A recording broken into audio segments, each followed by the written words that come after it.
Hello friends, welcome to my channel Pros with Priyanka, and in today's video I have a very different book review for you, and the book is none other than The Power of Hormone by Dr. Max Newdorf. And this book will liked by all of you. I promise you, आप लोग जितने भी लोग जिनको भी biology में थोड़ी बहुत इंटरेस्ट है, या जो अपने हेल्थ के लिए बहुत अवेयर हैं, जिनको ये जानने की इच्छा रहती है कि किसी भी चीज़ का हेल्थियर ऑल्टरनेटिव क्या है, how to age healthy and how to live healthy, and if you are curious about your body phenomena, then this book is a must read for you. And this doctor जिन्होंने इस किताब को लिखा है, the writer is a very well known endocrinologist. तो अब आप जब इसको पढ़ेंगे तो you will find it because a doctor has written it. तो ऑब्वियसली एक डॉक्टर है जो अपने पेशेंट से कम्युनिकेट करता है and finds tries to find the underlying condition and then tries to treat the person accordingly.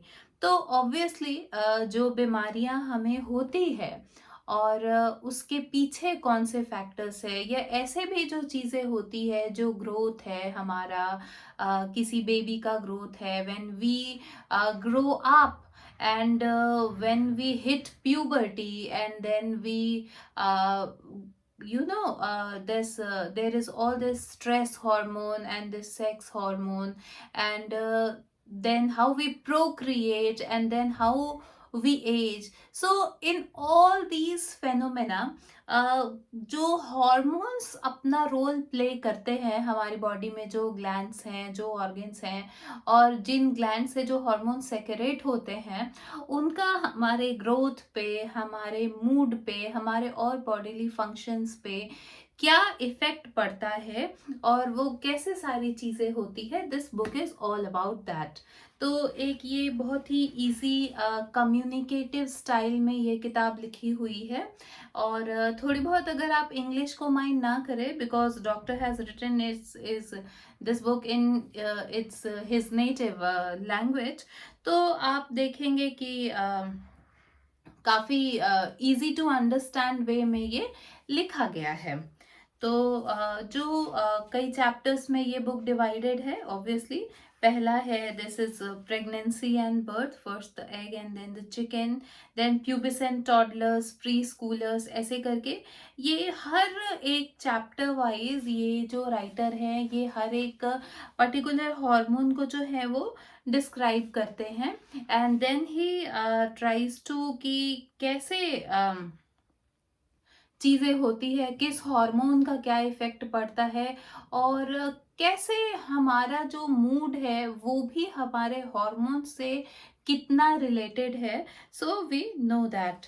So and जो आप इसमें देखेंगे ग्रोथ हार्मोन का, और कैसे जो अफ्रीका में जो अंडर प्रिविलेज्ड एरिया है वहाँ पे कैसी कैसी दिक्कत के साथ पेशेंट आते हैं, और ये डॉक्टर्स उनको ट्रीट करते हुए, because every patient is a different patient, every body is a different body, and every problem is a different problem. तो उन सबको डील करते करते विथ एक्सपीरियंस इन्होंने जो गैदर किया, उस सबको इन्होंने इस किताब में लिखा है. और इसके फॉरवर्ड में जो लास्ट में इन्होंने एक बहुत अच्छा एक थेरेपिस्ट की लाइन इन्होंने लिखी है. He has coated the therapist, certainty is the enemy of change. कहीं पे भी अगर चीजें सर्टेन हो जाए, वो चेंज का दुश्मन है. And change always doesn't always means end in a bad way. Sometimes change means growth. Sometimes change means a different transition into a different phase, especially medical term में या कहीं भी चेंज हमेशा बैड नहीं होता, अच्छा भी होता है. तो इसमें कई सारी चीज़ें हैं, और सबसे पहले चैप्टर्स में काफ़ी एक इंट्रोडक्टरी वे में इसको समझाया गया है.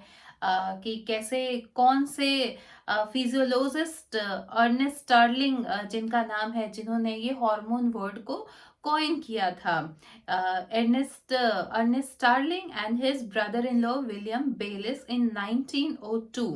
So they studied how our digestive system works and how food can be broken down and absorbed by certain substances in the intestine.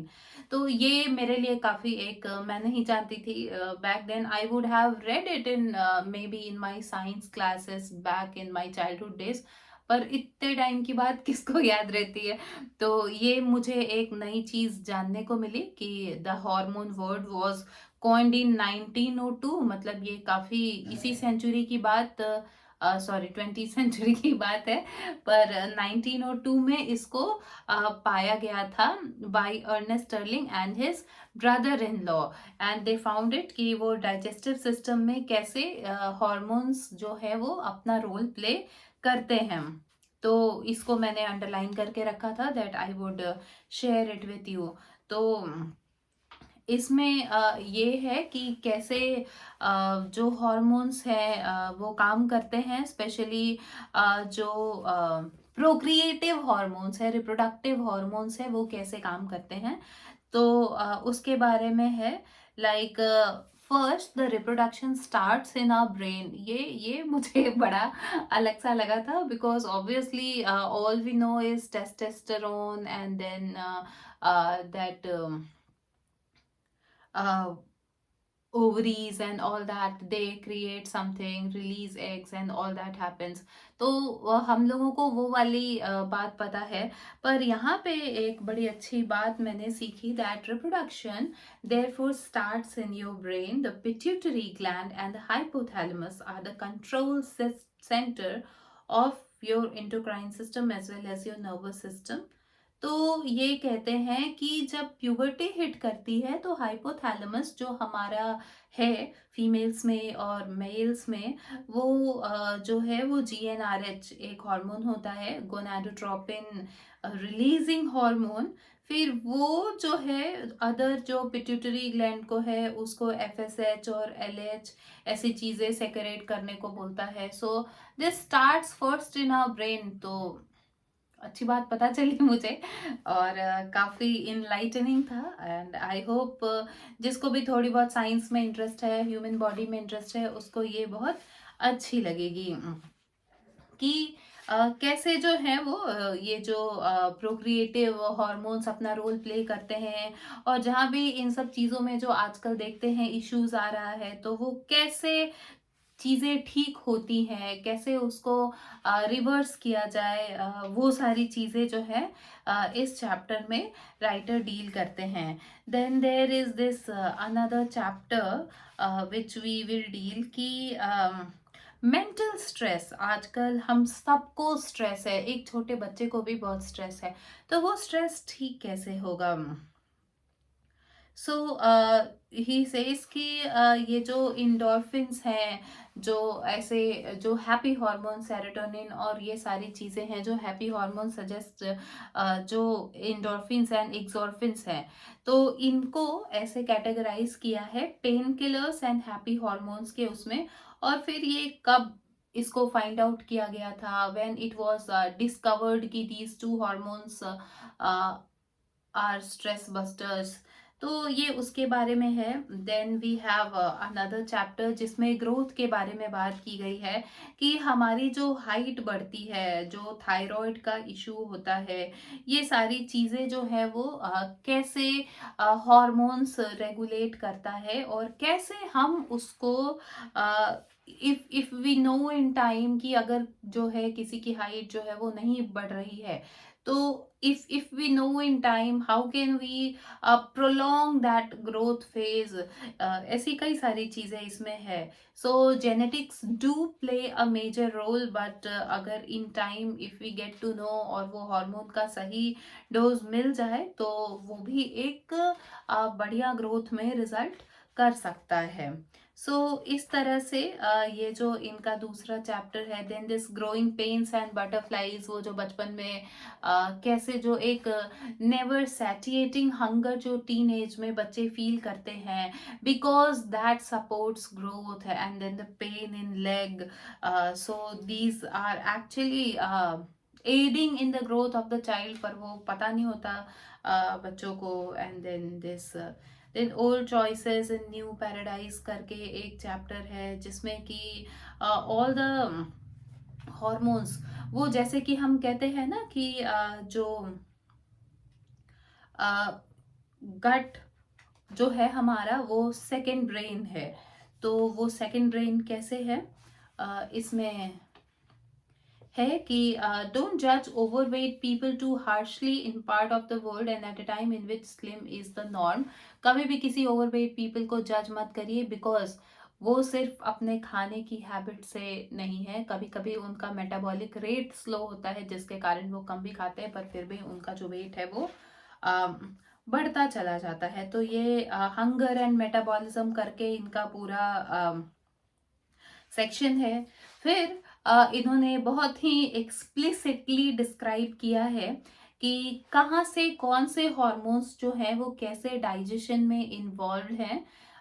And उसके बाद we have this residence of our gut, हमारे gut में, because गट हमारा second brain है, तो हम जो खाते हैं, हाउ दैट इन्फ्लुएंसेस आवर वो कैसे हमारे ब्रेन को भी, मूड को भी सेट करता है। तो इट्स ऑल दैट। उसके बाद फिर how to hormone fill life में, देन मेनोपॉज के बारे में भी बहुत अच्छे से बात की गई है। काफ़ी एक बढ़िया इंसाइटफुल चैप्टर इसमें है उसके लिए। And then we have that last chapter, how to age gracefully. So all these are very descriptive, very informative, and if अगर आप नए हैं तो साइंस के लिए तो आपको इसमें, इनफैक्ट आई थिंक अगर आप नए नहीं भी हैं तो भी you will find something very useful for things for you to take away. तो ऐसे बहुत सारी चीज़ें हैं। और लास्ट में ageing, which is a very natural process and which is something which can not be denied, ये सबको होना ही है। The one who comes to the earth will grow up and will age, बुढ़ा तो सबको होना है। तो how to age healthy, how to as in अ वे कि आपको बीमारियां कम हो बुढ़ापे में, आपको किसी तरह की दिक्कत ना हो, क्या लाइफस्टाइल चॉइसेस, क्या फूड चॉइसेस आप अडॉप्ट करें जिससे कि आपको कोई ऐसी दिक्कत ना आए। तो ये उसके बारे में, ये जो लास्ट का चैप्टर है वो है, और उसके बाद that epilogue and the books end. So it's in the last obviously जो एक कोर कॉन्सेप्ट, एक जो कोर चीज मैंने पाई, there are few key things which if we all follow, so our hormones will be like in control, will help us. तो वो कुछ चीज़ें हैं, like that's good healthy diet, then this following the circadian rhythm, जो आजकल हम लोग देख रहे हैं, that early to bed and early to rise, this thing sets the circadian rhythm, and this is a very good tool. And then there is also this article in this book about how to uh, use your screen time, how to reduce your screen time in order to get your sleep hormones right, क्योंकि आधी दिक्कत वहां से शुरू होती है when we sleep less. तो कम सोना भी हार्मफुल है, हमारी बॉडी को 8 घंटे की स्लीप चाहिए। And then this is desirable that we use less screen, जो कि अभी के टाइम में पॉसिबल तो नहीं लगता, पर फिर भी हम अपनी तरफ से इसको रिड्यूस करने की कोशिश करें तो वो हमारे लिए ज़्यादा अच्छा है। Then this exercising regularly, because हमारा जो मसल मास है ना, वो जब हम जैसे जैसे हम एज होते हैं काफ़ी कम होने लगता है, तो गिरने के चांसेस हो जाते हैं। तो अगर आप रेगुलर एक्सरसाइज करेंगे तो वो मसल मास आपका बैलेंस रहेगा। Then healthy eating is always a big yes. So these all are the things. उसके बाद फिर ये जो चैप्टर्स हैं इसमें ख़त्म होते हैं, और कई सारी इंफॉर्मेटिव चीज़ें as always I have underlined for you, और मैं एक दो चीज़ आपके साथ शेयर करना चाहती हूँ। ये जो है this line which I have typed. Your gut communicates with your brain via the nervous system and hormones. हमारा जो पेट है वो हमारे दिमाग से बात करता है, कैसे? नर्वस सिस्टम और हॉर्मोन्स के through. A healthy gut not only provides resistance but also gives us energy and higher levels of concentration. The residents of our gut determine whether we can remember list of French vocabulary, whether we sleep well, how much and what we eat, and even how the emotional bond with our children is regulated in our brain. मतलब हमारे पेट में इतनी power है ये बात मुझे इस book को पढ़ने के बाद पता लगी. Then this there is this a very useful, I think the most useful thing I have found in here, and I think you should hear it very carefully. आपको बहुत ध्यान से ये बात सुननी चाहिए. And there is this reference given. The University of Cambridge professor of psychiatry Edward Bulmer wrote The Inflamed Mind in 2018. In this bestseller, he explains how a digestive system with bad gut bacteria can lead to illness like depression through a lack of serotonin, Parkinson's disease through a lack of dopamine, and dementia through chronic inflammation of certain brain cells. Hippocrates, the father of modern medicine, committed the same thought to paper 2500 years ago. All disease begins in gut. So whatever disease you have gotten, get your gut right. Yes. और उसके बाद तो ये जो है मैंने इसमें आपके लिए रखा था. एक और है जो कि मैं ये लास्ट में ये मैंने देखा था, पर मुझे ये काफ़ी अच्छा लगा. तो क्योंकि देखिए ये लास्ट में जो है चैप्टर एंड में, तो इसमें इवेंचुअली सारी बातें हो गई, सारे सारे इंफॉर्मेशन राइटर ने दे दिए, सारी बात आपको बताने के बाद the all when it boils down to कि हमको क्या करना चाहिए, कैसे हेल्दी रहे. तो सबसे पहली बात, get your mind right. Mind कैसे राइट रहना है? Get out toxic people from your life. अपनी लाइफ में जितने जहरीले लोग हैं जो जहर भर रहे हैं, आपको परेशान कर रहे हैं, किसी वे में दुखी कर रहे हैं, आप भी उनको दुखी कर दीजिए and get them out of your life. वैसे आपको ऐसा नहीं करना है. Be with positive people. ये मैं मजाक कर रही थी. तो आप जो है वो पॉजिटिव लोगों के साथ रहिए, अच्छा खाइए और अच्छी नींद लीजिए. These three are the key factors. These are the gateways road to a healthy life. So that is what he says. And वो जो इस बुक की लास्ट लाइन है जो मुझे काफ़ी अच्छी लगी. So this here are doctors order to maintain your hormonal balance as early as possible in life by eating healthy and getting enough exercise. So these two are the key factors. Eat healthy and get enough exercise. You should also keep your circadian rhythm on track. There is certainly some truth to the old adage saying, what you learn in youth, you learn for life. आप जो अपनी जवानी में सीखते हैं वो आपकी जिंदगी के लिए होता है, वो आपके पूरी जिंदगी के लिए होता है. ऑब्वियसली जवानी, youth is the mid life, और अब तो लाइफ एक्सपेक्टेंसी बढ़ गई है तो वो कितना लंबा होगा पता नहीं. तो ये जो बड़ी अच्छी बात है कि अगर आप ये जितनी जल्दी सीख ले ये आपके लिए उतना अच्छा है.